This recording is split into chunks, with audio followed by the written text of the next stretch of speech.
The second option you have when it comes to funding your children's education is using an in-trust non-registered account under your personal name. Now, essentially what this is, let's say like a cash account. Some institutions call it a margin account. Some institutions call it a cash account. Some institutions call it a non-registered account. Essentially what this account is you can put however much money you want in the account. It's not registered with the government, which means they're not controlling how much contribution and stuff like that you can put into it. So there's nothing like that, which is obviously a pro, one of the pros for it. But another pro for this account is the ability to have the growth taxed in your kid's name, which is good because we're obviously going to be in a pretty high tax bracket. So we don't want any growth or any income coming our way. So one of the ways that this account can work is that if we use investments that are capital gain only, so which is really for only growth perspective, not really going for any dividend income or any fixed income, interest income. If we don't go for that and we just go for growth investments, which are not going to be shelling out any return of capital back to you in a form of dividend or interest, then the eventual capital gain on it when you eventually sell it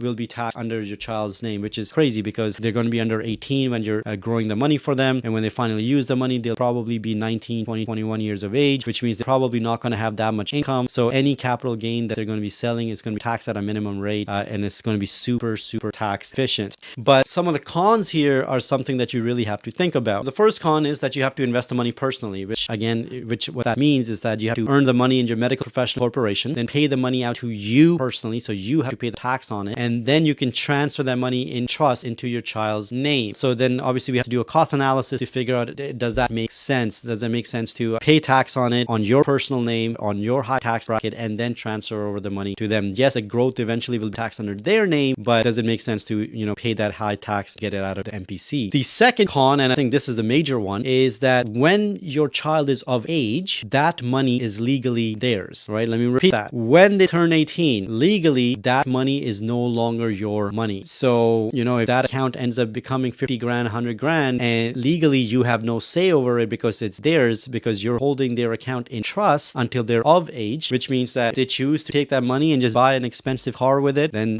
that's their choice. So, that's a major drawback that we do think about, where they're going to have access to that capital. It's going to be under their name. They're going to know that it's under their name, and they can really do whatever they want with it. So that's obviously something to think about, because with that major drawback, this is probably one of the last places I want to save money for my kids, because no matter how mature or responsible my daughter or my son are, a child having that much capital that early on in their life, I just don't think is a smart thing to do. So again, it is an option, and if you feel that that option is for you, then obviously we can go that route and figure out the logistics of it and make it all work. But again, you do have to be aware of a few drawbacks that do come with this account.